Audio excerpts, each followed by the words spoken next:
Hey guys, what's up? It's Nicole. Welcome back to my channel, Real Talk Recovery, where we talk about recovery from addiction and I share my life with you.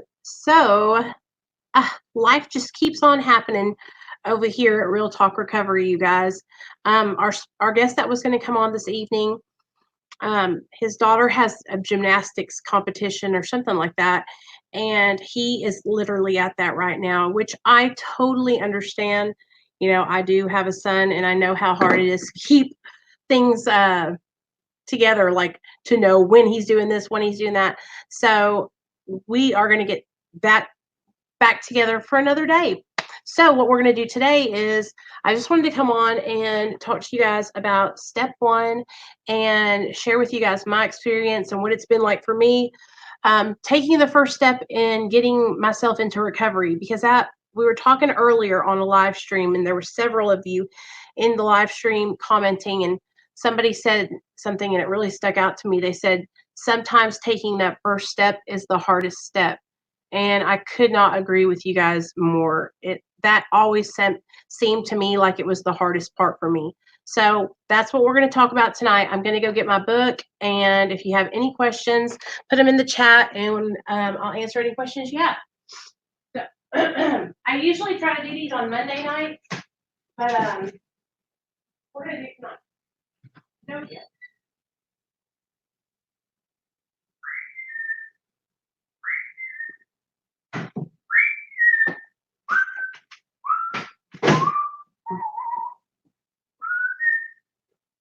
All right. So yeah, like usually we do a big book study on Monday nights, but last night I was at Boo at the Zoo with my son, and so yeah, we're gonna get it together. Hey Ryan, hey Angel, what's up, girls? So I know some of you guys have been struggling with taking the first step, and taking that first step and getting into taking that action. Hey Lisa. So what we're gonna do is we're gonna start out, and I'm gonna read to you guys a little bit about the first step, and then I'll talk to you guys about my experience. Just so you know, for those of you that are coming in and you're going, "Where's Brett? Where's Brett?" I didn't even know that he had messaged me on Instagram, and his daughter had a gymnastics competition this evening, and he won't be able to come on. So we'll get him on. He'll be on during the week sometime. I just got to get a time nailed down with him. Tomorrow night, though, you guys, hey, Felicia. Hey, I'm just saying, though, we're doing great. What about you, baby? We will get Brett on the channel this week sometime. Tomorrow night, Jexy is coming on. Jexy has a channel called According to Jexy. In fact, I'll put it in the chat so you guys will be able to find her when you leave this channel. And she is also in recovery, and she is a good friend of mine too, according to Jexy. She's a great girl. She's a real good girl. So y'all check out her channel. She'll be on the channel tomorrow night at 7 p.m. Central Standard Time. No matter what, she'll be here. We both have channels, and so she usually does her trivia nights on Wednesday nights, but she's coming on our channel to share her story. Hey, Michael, what's up, babe?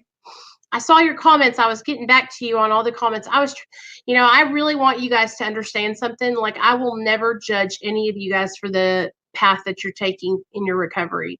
I just want you guys to be extra, extra careful and make good choices for your life. Okay. I know how it feels to be judged, and I'm never going to do that to you guys. Okay. Never. Okay. So step one is we admitted we were powerless over alcohol or drugs, that our lives had become unmanageable. Okay. So in the beginning of step one, it says we. All right. Hey, Ramon. It says we.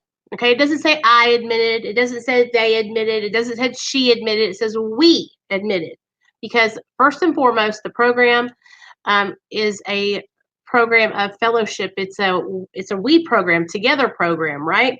And so I can't stay sober without the help of you guys. You guys help inspire me. You guys help me stay accountable. My sponsors helps me stay accountable. My recovery brothers and sisters help me, right? Giving back what was so freely given to me helps me stay accountable and helps me stay sober, because it reminds me where I'm coming from, okay?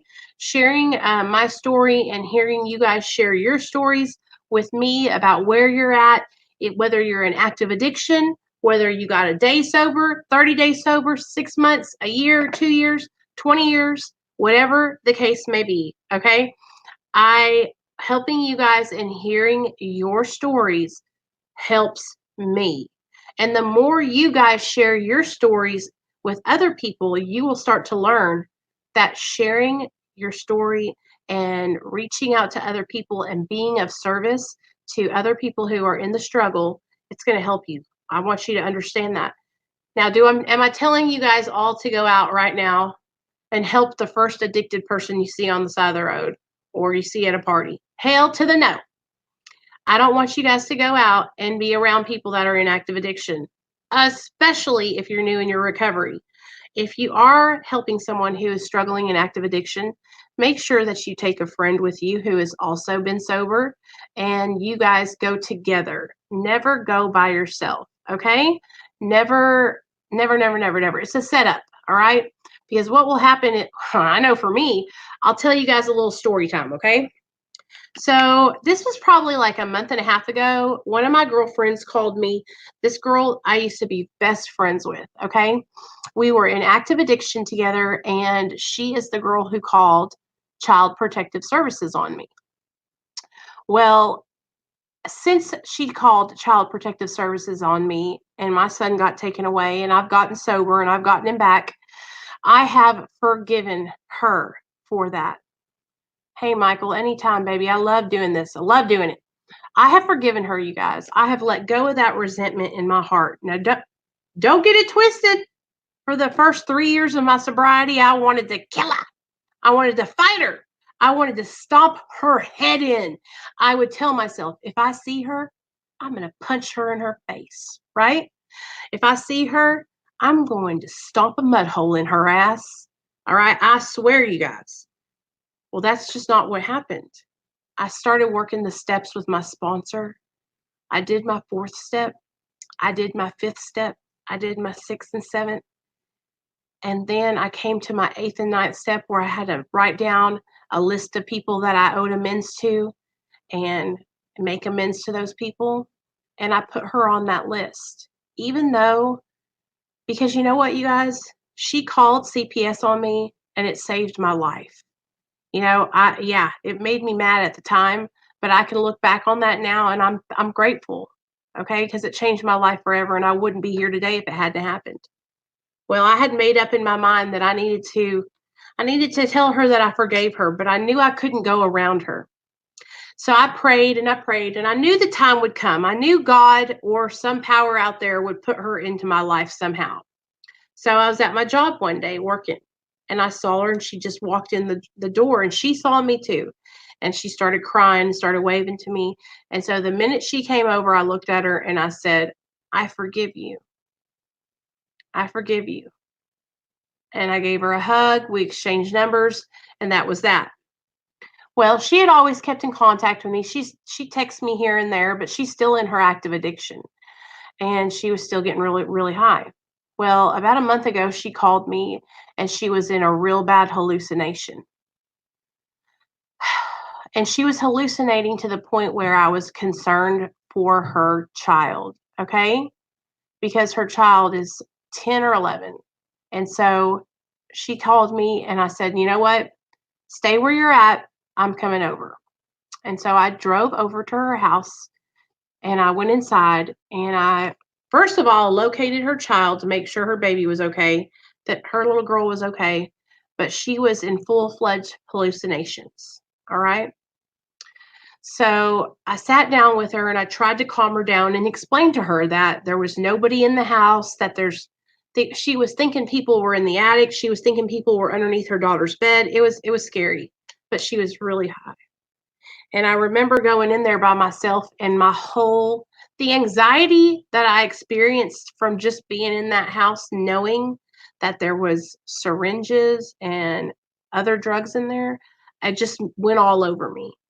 And I stayed for probably about 15 minutes just to try and calm her down and ask her if I could take her daughter home with me. Of course, she wouldn't let me. And I left and I came home and I talked to you guys about it.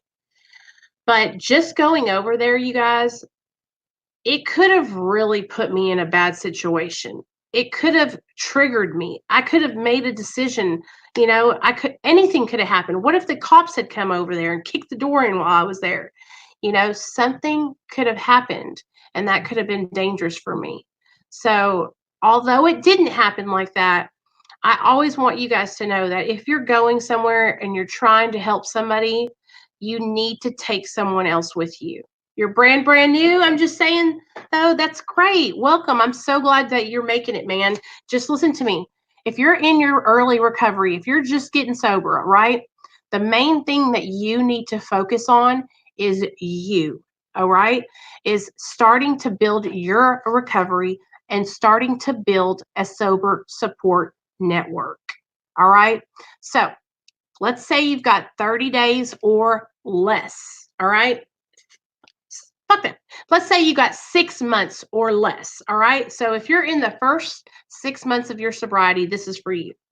All right. Number one, you need to get into some kind of therapy. Okay. If you can, go to your doctor and get a referral so that way you can get with an addiction specialist. All right. Or some kind of person that can help you to where you can share how you're feeling with them and they can help you learn how to cope with the feelings that you're having inside. Because the first thing you're going to want to do is not feel the way you feel. That's what happens. Okay. That's why we used drugs and alcohol for so long, was because we didn't want to feel the feelings that we were feeling. Baby, stop it. So we used and abused drugs and alcohol to change the way we felt. Okay. They all said, hello, Nate. Big hugs. Hey, Jeremy. Everything's great. Thanks, babe. Everything's great. Hope it's going good for you too, babe. So first of all, try to get yourself into some therapy. If you can't get into therapy, look into some programs, some sober support programs like AA, NA, Celebrate Recovery, Refuge Recovery, Smart Recovery, or Medically Assisted Recovery Anonymous, which we do those meetings here every Friday night at 7. Okay.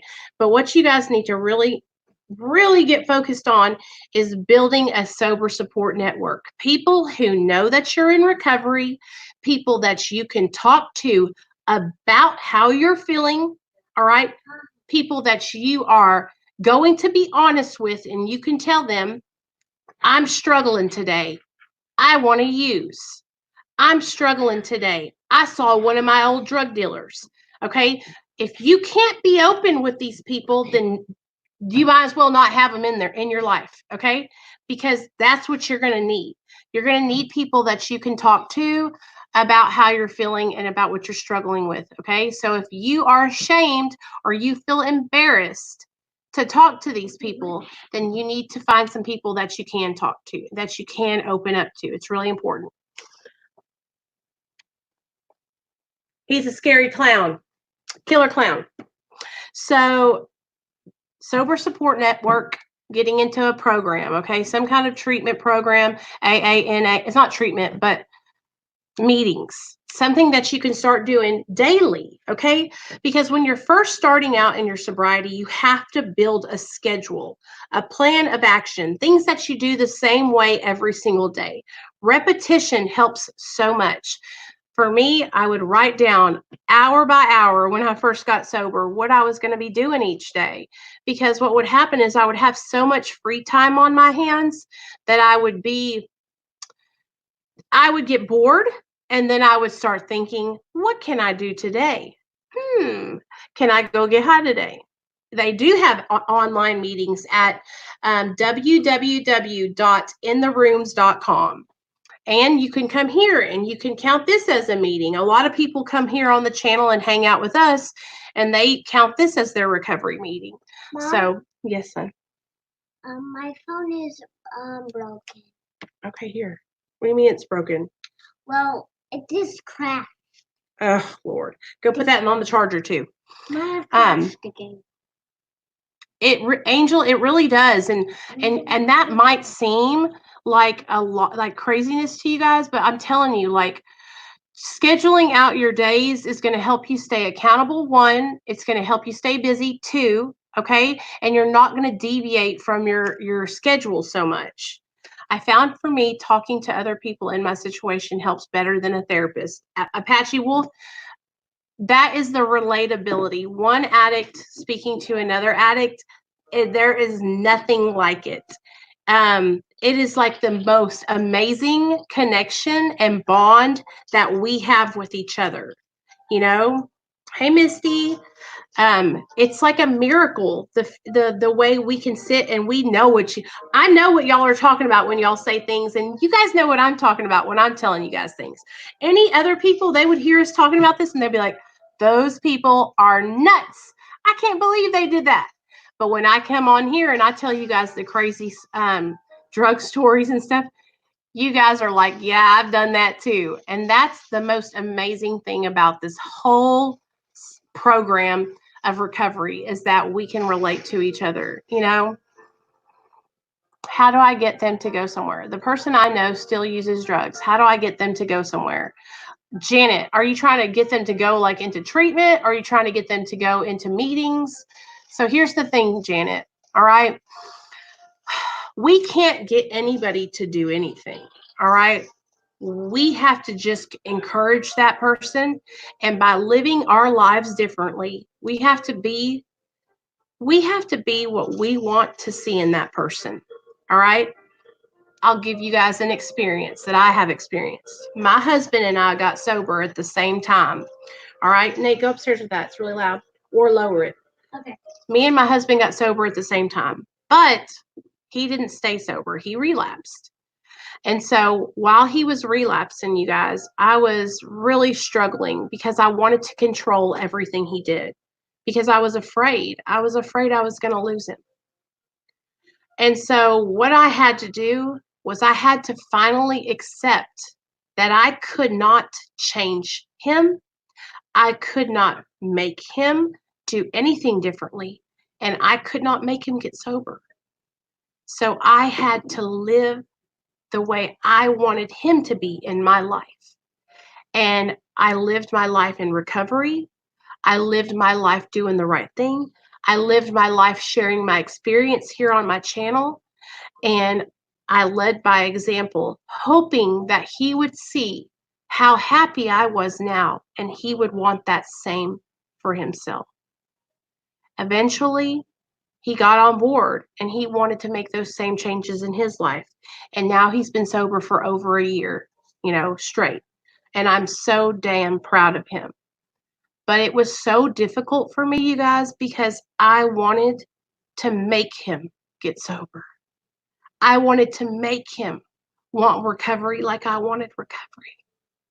I wanted to make him feel the love and the shame and the guilt that I felt, that pushed me into getting sober, that pushed me into making the changes in my life. But I couldn't make him feel any of that. It all had to happen on its own. He had to want to change. But it was so hard for me because I have the most beautiful little boy in the whole wide world. Everything I want to live for, right? And so to me, that's enough. That's what made me want to change. And I kept thinking in my mind, why isn't that enough for you? Why isn't that enough? Do you not love me? Do you not love your son? Do you not love yourself? Right? But that's what it was. It's not because he didn't love me. It's not because he doesn't love our son. It's because he didn't love himself. And it was because he was hurting inside and he was sick. And instead of me judging him and saying, you're never going to get sober, you're always going to be relapsing, I finally had to stop and I was like, no, you're not doing this. You have to let go of the control and you have to let him choose this. So that was the hardest part for me, was letting him choose recovery. I was like, is he ever going to choose recovery? Are we going to make it? Are we going to get divorced? Is he going to leave me? Is he going to die of an overdose? Right? It's so hard. Yes, Jeremy, it is. But all we can do is like what I did. Pray, lead by example. Okay? I promise you, if somebody's in active addiction, Janet, they're miserable. They're miserable. Okay? I don't care who you are. Getting high is only fun for a little bit, and then everything goes to shit. So if that person is in their active addiction and has been for a while, they are going to want to change. They're going to eventually get to a point where they can't take it anymore. Now, there are things you can do to plant seeds, okay? Like invite them over here to hang out with us and listen to a live stream, all right? Or ask them if they want to go to a meeting with you. Say, hey, it's my 60 days sober and I'm going to pick up a key tag. Would you go with me? Or there's little seeds you can plant to encourage them to make those changes. You know what I'm saying? But we can't make them, right? It's so hard, you guys. Acceptance is the answer to all of our problems. Let me read this to you guys real fast, okay? So there's this page in the big book of Alcoholics Anonymous, and it's acceptance is the answer. And I want to read this to you guys. It helps me out a lot. And acceptance is the answer to all my problems today. When I am disturbed, it is because I find some person, place, thing, or situation, some fact of my life unacceptable to me. And I can find no serenity until I accept that person, place, thing, or situation as being exactly the way it is supposed to be at this moment. Nothing, absolutely nothing, happens in God's world by mistake. Until I could accept my addiction, I could not stay sober. Unless I accept life completely on life's terms, I cannot be happy. I need to concentrate not so much on what needs to be changed in the world as on what needs to be changed in me and my attitudes. So, I know that it's hard and that you're probably hurting and you're afraid to lose your friend, right? But nothing in this world is by mistake. And what your friend is going through right now is exactly what they have to go through to get to where they're going. Okay? You can encourage them to make changes. You can tell them you love them, you're here for them. Sobriety is the way to be. The recovery life is the best life. But until that person really wants to make changes, the only thing you're going to be doing is dragging dead weight. And if you're in your recovery yourself, what's happening is when you're trying to pull someone else up and you're not, it's hard. Eventually that person will pull you down. Okay? So focus on encouraging them, planting those seeds. If you know of a good treatment center or a good meeting in your town, write down the number and slip it in their bag. Write them a note, send them a letter. Hey, I was looking into this and that and that and that, and I found this place for you. I really think it could help you. If they're on heroin and they're using like heroin and you're afraid they're going to die of an overdose, let them know there's Suboxone doctors, there's methadone clinics, there's ways that they can get on medication where they can taper off the heroin and go straight into that medication and the withdrawal will be minimal. There's all kinds of different ways, but just keep encouraging them and know that if you need anything, Janet, you can always reach out to me at that phone number on the screen. All you got to do is text message me and I'll answer you right back. Okay. So step 1, let's keep going. We admitted we were powerless over drugs or alcohol, that our lives had become unmanageable. Okay. Most of us have been unwilling to admit that we were real addicts. No person likes to think he is bodily and mentally different from his fellows. Therefore, it is not surprising that our drinking and using careers have been characterized by countless vain attempts to prove we could drink and use like other people. How many of you guys used to think, why does everybody else get high and they're not going to prison? Why does everybody else get drunk and they don't crash their cars? Why does everybody else take pills and not light themselves on fire with cigarettes? You want to know why? Because they don't have the disease of addiction. All right. We have the disease of addiction, and we respond differently to alcohol and drugs than a person who doesn't have the disease. And that's why we break out in the handcuffs and the felonies when we get high. And that's all. When we're in active addiction, you guys, that's what we're constantly trying to do. We're constantly trying to find that just right combination. Let me get that just right combination. That way I won't pass out, I won't drive my car into a wall, and I can go to work still. But that's the thing. We'll never find that just right combination because the disease of addiction is cunning, baffling, and powerful. And it wraps its clutches around your soul. Okay? And the only thing the brain knows is it wants more, more, and more. All right. Once those pleasure sensors have been ding, ding, ding, ding, ding off in your brain, that's all your brain wants is more, more, and more. And you keep chasing that same high, hoping that you'll get it this next time, or maybe the next time, or maybe the next time. But it's never the same, right? It's never the same. And we're always trying to control how we get high and make sure that we don't act like crazy people or fuck up our lives. But that's the illusion that we'll one day be able to control it. Never works. That's right. It never works. That is what every drug addict goes through. Listen to this. The idea that somehow, someday, we will control and enjoy our drinking and using is the great obsession of every abnormal drinker or user. The persistence of this illusion is astonishing. Many pursue it into the gates of insanity or death. So basically, addicts and alcoholics will chase this illusion that one day they'll be able to drink and use drugs like a gentleman and have no problems. And most of the time, they chase after this illusion until they die. That's the reality of addiction. Jails, institutions, and death. That's why I don't judge anyone for using Suboxone, methadone, or any other kind of maintenance to achieve long-term recovery. Because the actual thing, the whole real truth of the matter is, you will die if you continue on in your addiction. For me, I was slowly killing myself, okay?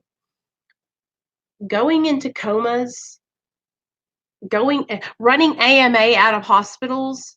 I cannot tell you guys would not even recognize me, okay? When I was in my active addiction, I was so sickly looking. I was so skinny. I looked like a skeleton, and it was because I was malnourished. I wasn't eating enough, right? No, Angel, there is maintenance with booze. There's antabuse and there's naltrexone. Angel, there is maintenance with booze. You can get on naltrexone or you can get on antabuse. And girl, let me tell you about antabuse for alcoholics. If you're an alcoholic and you get put on antabuse and you try to drink, it will make you so damn sick, you will never want to drink again. It is an amazing medication, and all you have to do is go to your primary care physician and talk to them about it and let them know that you're struggling with alcoholism and that you need something to help you deter you from picking up the bottle. And they can prescribe you that medication, and it will help you with your alcoholism. But it's not going to cure you. So while you're on that medication to help you with the urges to drink, that's when you get into, like I was telling you guys before, the meetings and the support groups and the therapy, and that will help you. But there are medications if you're an alcoholic that you can get on. Okay, so this is step one. We learned that we had to fully concede to our innermost selves that we were addicts or alcoholics. I just say we're addicts because it's all the same. This is the first step in recovery. The delusion that we are like other people or presently may be has to be smashed. We alcoholics and addicts are men and women who have lost the ability to control our drinking and using. We know that no real alcoholic or real addict ever regains control. So, you're never going to be able to drink or use, ever. All right, guys? Don't let your addiction tell you, oh, I've got 5 years sober. I can go have a brewski. Don't let your addiction tell you, oh, I've been off heroin for 10 years. I'm just going to do one bag. All right? That's a lie, because that's all it takes to start you back up, because the disease of addiction is progressive. It gets worse, never better. So if you left off, when you pick back up, you're going to pick back up right where you left off.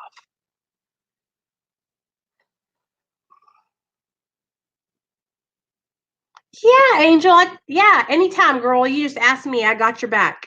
And you know what? With alcohol, it's really difficult, Angel, because so many people, alcohol is so readily available. It's so socially acceptable. So I know how hard it must be to wake up and drive by the liquor store or see an alcohol commercial. And I know that it's difficult. I know some old timers in AA who have been sober for like 50 years, and they were die-hard alcoholics. And I'm telling you guys, what has helped me so much in my recovery is being able to talk to other people about what I'm going through and when I'm struggling. But I had to learn how to start telling on myself. I had to learn how to stop being ashamed. And when I was struggling, just say it. I'm struggling. I need help. I can't do this. I want to get high, right? Because I felt like so ashamed that I didn't want to say anything. I didn't want to tell anybody. And that shame and that guilt is what kept me from getting clean and sober for so many years, because I let that keep me and hinder me from reaching out to getting help. There's nothing to be ashamed of, ever. Okay? If you're struggling with the disease of addiction and you're like, I can't call Nicole, she's going to be like not wanting to hear from me or something. Or I don't want to bother her. She has so much on her plate. Lies. That is what your addiction tells you. That is what our ego tells us, and our pride, right? My pride and ego used to do it all the time to me too. That's what kept me not reaching out for help, because I didn't want to bother anybody. I didn't think they didn't want to hear my problems. Okay? But here's the thing. When I did reach out, they could tell me all day long what I needed to do. But unless I was ready to reach out and take the action and listen to the suggestions given to me, then guess what? It was just a bunch of talk. Until I said, you know what, you're right.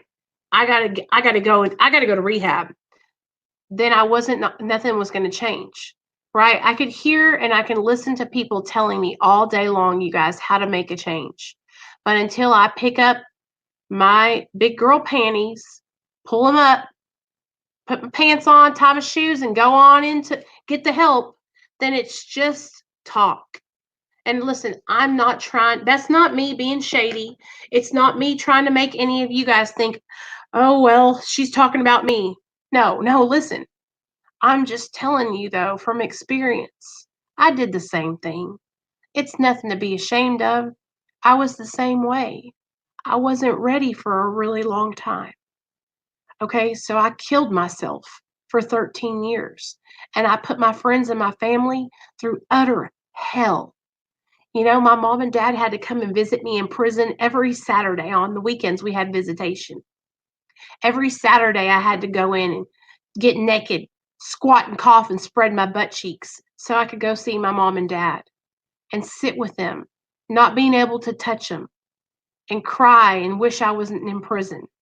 And I felt so horrible because my mom and dad, they raised me to be better.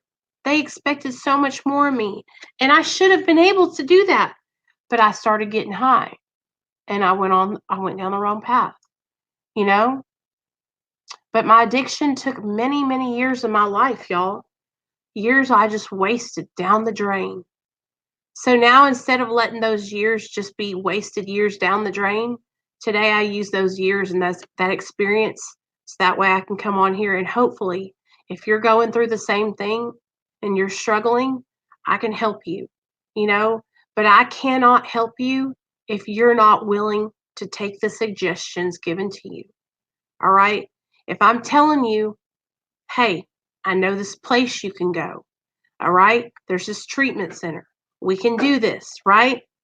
And you're not willing to take that opportunity, then I can't make you do it, right?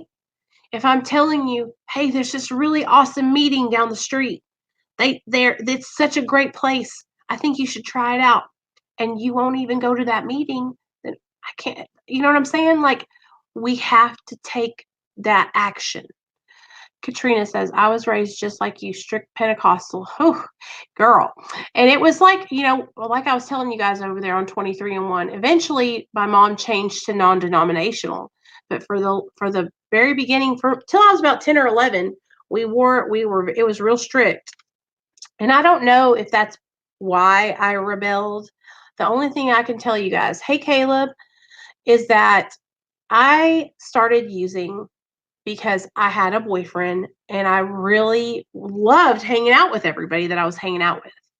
And those people that I was hanging out with were getting high and drunk. So I started getting high and drunk. Do you understand? And when you're young like that, when you're 17 years old, your mind is very impressionable and I was following the lead. Instead of standing away from the crowd and me being a leader, at that time I was following other people. And that was probably the biggest mistake I ever made. Because once I followed into that lead of using and drinking, that's when my addiction showed its face. Hey, Carly, you see, some of these other people that I was getting drunk and high with, they didn't have the disease. They could take it or leave it and never come back. Okay? I'm telling you guys that the disease of addiction is not about being able to choose. It's not about being on some moral high ground, and it's not about willpower. Okay? The disease of addiction is so powerful. It is like having an allergic reaction to drugs or alcohol. You don't know that you're allergic until you take that substance into your body.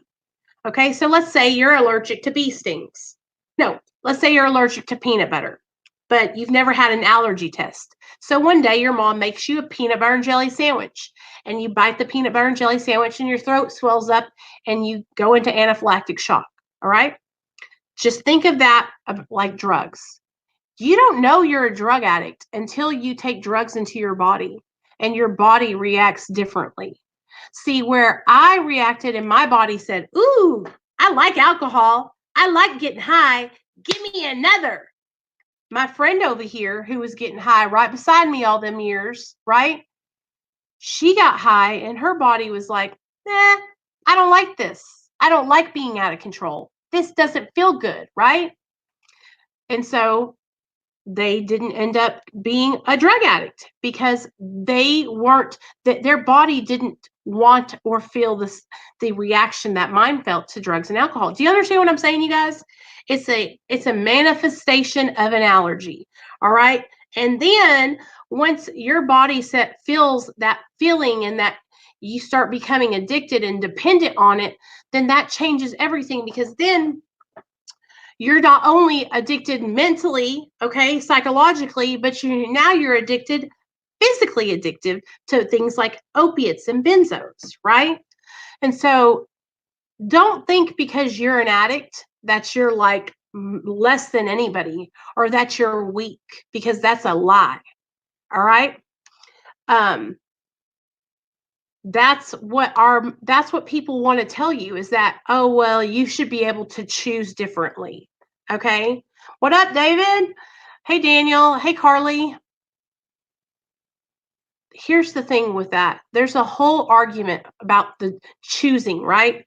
If you guys don't understand the disease of addiction, I want you to go on to I want you to look up this video. What is it called?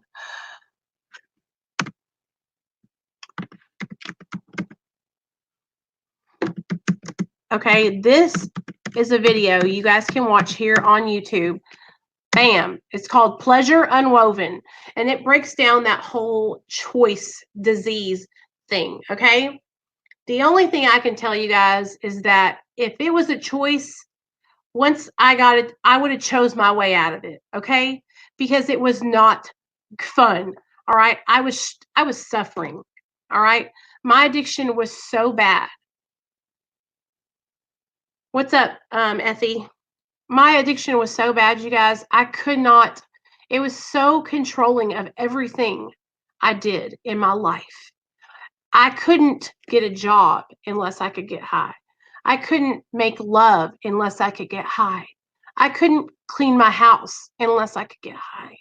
I couldn't do everyday normal activities like getting out of my bed, getting my clothes on, taking a shower unless I could get high.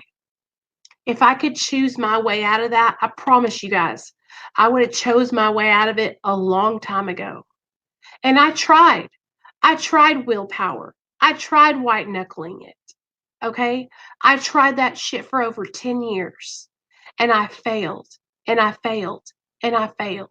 And I failed. All right? So if anybody ever wants to come over here and talk about choices, and I done it all. And I know if you guys are addicts like me, you've tried it all too. Okay? The only thing I can tell you now is that medication assisted therapy combined with the program of Alcoholics Anonymous, working the 12 steps, going to some meetings, and getting connected to God is what saved my life. God, and I don't want to scare any of you guys off, okay? But God performed a miracle in my life, all right? When my son was born, completely clean and sober, when I was under the influence of drugs, when I gave birth to my son, that was my first miracle. The second miracle was my son being taken from me because it opened my eyes, okay? It opened my eyes so I could actually see what I was doing to myself and to my son. And it woke me up long enough to where I could start making some changes. All right? I'm telling you guys, if I could have just chose differently, I promise you I would have a long time ago. I promise you. It's not about that. Okay? Addiction is it's a mental obsession. It is a mental, it takes over your whole life. Everything in your life is controlled by the disease. Okay? And if it was just some moral psychology bullshit, so many people would just get sober and they'd be done with it. So many people wouldn't be dying every single day. People wouldn't take the chance to get high knowing that it could be their last one. So don't feel guilty, Carly, okay? Listen, I used to do the same thing to myself. And I used to beat myself down. Now listen, I got a little guilt. I still cry. I still have shame, but I'm not letting it control my life anymore. Hell no. Because you know what? Feeling that guilt and feeling that shame, carrying that around with you is not healthy, and it's not going to help you any. Okay? Use that feeling to never go back to that same place again. Do you understand me? Use that as motivation to not let yourself go back there. But guilt is what keeps us down. Okay? Guilt is what keeps us sick, you guys. It's not healthy for you to feel guilty. All right? It's not healthy for you to feel shame. Oh, hell yeah, David. Exactly. And you know what? That's what it takes sometimes. It takes heroin is a whole nother situation compared to methamphetamine, right? IV Roxy and heroin. I've done heroin probably 7 or 8 times. but I was a Roxy shooter. And opiates were crazy because the physical dependence that comes with opioid addiction, that makes it so much harder. With the methamphetamine, it was more of a psychological addiction. Do you know what I'm saying, you guys? Like if I didn't have it, I would be so lethargic. It was like it wasn't like the physical where I would be ill without it. Daniel, that's amazing. I'm so proud of you. Scarecrow, same thing. It's all the same. Honestly, you guys, shooting, snorting, smoking, it's all addiction, right? I just think when you get tied to the needle, that it's a whole nother addiction in itself, is the ritual of using the needle, because it's a whole setup. That's a trigger for you then, Ryan. That's a trigger for you, Ryan. And you really, if you can, okay, here's the thing. Straws are something that are going to be in your life, right? Because you drink out of a straw, or when you go to a restaurant, there's straws. Okay, so just try to not associate those straws with addiction anymore. Now, listen, if you can for right now, get all the straws that you have out of your sight and out of your life. If you don't have to drink out of a straw, get them out of the way. Because when I first got sober, spoons and bottles, pill bottles would trigger me. Okay, but all a trigger is, you guys, is a thought. What, Nate? Nate, what? It's in the wall right beside the bed. Nate, you were laying there right beside the bed in the wall.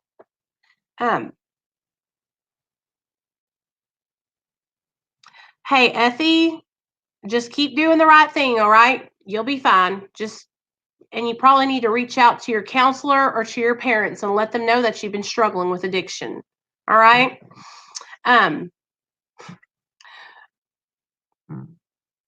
That's the best thing to do, is to reach out to somebody in your life that is an adult, so that way they can help you with that. I'm telling you, triggers are a thought, okay? It goes like this: trigger, thought, obsession, use, okay? Triggers are a thought that trigger a thought in your mind, right? The thought of the straws, the thought of using, okay? So if you're having a trigger and it's connected to straws, remove those things from your life. Get rid of the straws. Get them all out of the house, okay? Next, try to start changing the way you think associated with the straws, okay? And start trying to associate straws with, having a nice milkshake, drinking a glass of tea, right? Trying to change the connection that you have with them, thinking of addiction. But while you're early in your recovery, what I do is I take those things out of my life if I can. Okay, remove those things from your life. And when you get strong enough, then maybe you can start using them again. But I promise you, Scarecrow, Ryan, as you stay sober longer, the things that bothered you at the beginning will no longer bother you towards the middle, or as your addiction or recovery progresses. Hey, Keith, what's up? What's up? I'm so glad you guys are all here. That's what's up. So just know that, like, when I first got sober, I was triggered by everything. Okay. I couldn't even drive down the street, y'all, to go to my job without being so overwhelmed with anxiety. I would shake. That's how it would make me so nervous. Yes. And so you can't get rid of spoons because you got to eat with them. You eat your cereal with the spoons, right? So what I had to start learning, and I had to talk myself through it, you guys. I had to start telling myself, like, this is a spoon. I use it to eat. I'm no longer going to let my addiction run my life. Do you know what I'm saying? And that really, hey, Monica, welcome. That changing the way I perceived these objects that I used while I was in active addiction, although it might seem like, oh, wow, how did you do that? I promise you guys, you can do it. Okay. Changing the way I was thinking, trying to focus on more positive things in my life, it really helped change my life. And I never believed people when they would tell me that, try to look at the glass as half full instead of half empty, right? I was like, whatever. It changed my life forever, you guys. Gratitude has changed my life forever. Okay? Waking up in gratitude, waking up and realizing that I have another day clean and sober on this earth, that I have another day with my son and I'm alive. Okay? Realizing I'm not homeless. The sun is shining. I can come online and talk to you guys. That has changed my life. Hey, Woken SoCal, what's up? If you guys can start trying to wake up and realize that even if you're struggling, there's got to be one thing that you're grateful for today. Okay? Nick over on his channel, Hopeless to Hopeful, when he wakes up in the morning, every morning, he lists 3 things that he's grateful for. Okay? This is a really good way to get yourself into the program and the momentum of being grateful, having gratitude, an attitude of gratitude, right? And I know y'all are probably going, oh God, is Nicole always so happy? This has got to be fake, right? Right? First of all, I'm not always happy, but for the most part, I'm always grateful. And it's because I've been down to the bottom. I've lost everything in my life. I've lost my home. I've lost my cars. I've lost money. I've lost respect for myself, dignity. I've lost my child. I've lost relationships. And now, today, that I have those things back, I could not. It's like going from the bottom and coming back up makes you realize how much more life is so amazing. And I'm not promised tomorrow. So if I'm living today, I'm going to live my damn life and I'm going to be so happy and I'm going to be so grateful and I'm going to drive everybody insane with it. But I do have bad days, you guys. I have days when I'm pissed off at the world. People make me so mad, and it's a lot of the time it's things that I can't control or it's other people that are affecting me, right? But I'm just truly grateful to be alive. I'm truly grateful to have the things that I have today. I'm not rich, I don't have like a BMW or a Mercedes or a Tesla sitting out in my yard, but I'm happy. I got just what I need, you know?